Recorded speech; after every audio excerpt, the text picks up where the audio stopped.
IBM and Boston University are working to create a new model for how neighborhoods can be more energy efficient and green, while at the same time improving the quality of life for its residents. Cities like Boston are at a crossroads. When we look at our ability to continue to live on this planet, we have a lot of significant problems, both at the macro level and the micro level. Boston has a very aging housing stock. A lot of these buildings were built around that turn of the century, and they hemorrhage heat. So trying to understand how we can do a better job of upgrading, retrofitting those buildings with energy efficient appliances and fixtures is a huge issue for Boston. We're working with public housing here in Boston, and those housing projects are typically very energy inefficient, and the landlords don't really have much of an incentive to make investments in new energy conservation technologies.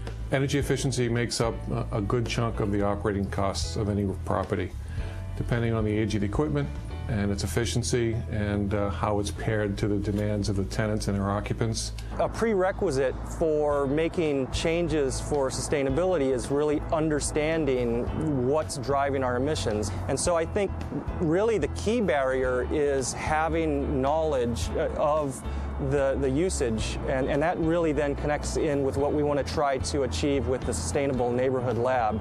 When you think about what we're trying to do here with the Sustainable Neighborhood Lab, part of it is research, part of it is education, part of it is actually the work day-to-day of connecting with stakeholders, connecting with municipal leaders, with community leaders, with industry partners like IBM, and the citizens at large into a collaborative environment that's in fact going to be able to move this program forward and achieve the goals that we want.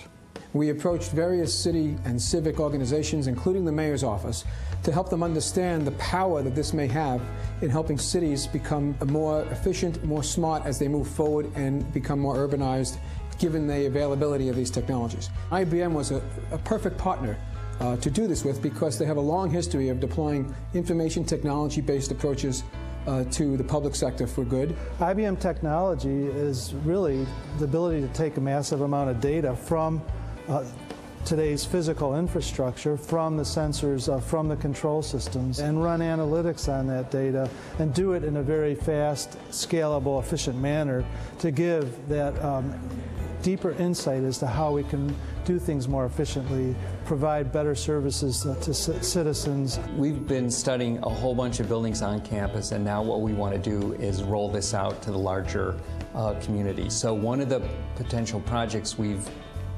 started working on is with the Lenox Hotel. Our specific collaboration with them is in the area of doing further work that will allow the Lenox Hotel to be actively responsive to the cost of energy. They have installed insulation and efficient windows, and now they're going forward to even substituting old-fashioned looking chandeliers with efficient light bulbs. We hope to see from this collaboration a really bottom line performance that we can demonstrate to the landlord and the investor is worthwhile, worth the investment. Sustainability not only includes buildings and infrastructure, but extends to other areas such as traffic and parking. In any large city in the world, 1 out of 3 cars is looking for parking. And it takes about 8 minutes on the average to find a parking spot. So the negatives of this kind of statistics are that, first of all, the frustration of the driver who's looking for parking, the traffic congestion that's created not just for him, but for everybody else who's just trying to get through, the unnecessary fuel consumption, the waste, and the time, of course, that just wasted, which time is money. The key element here is technology.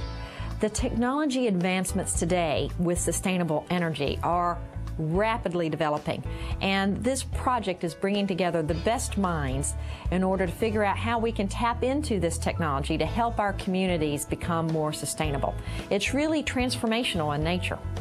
This project has a huge opportunity to become a model for how academia, the private sector, and the public sector from the citizens and government point of view can work together from the earliest stages to deploy extraordinarily impactful technologies to help cities become more efficient, run better, and improve quality of life.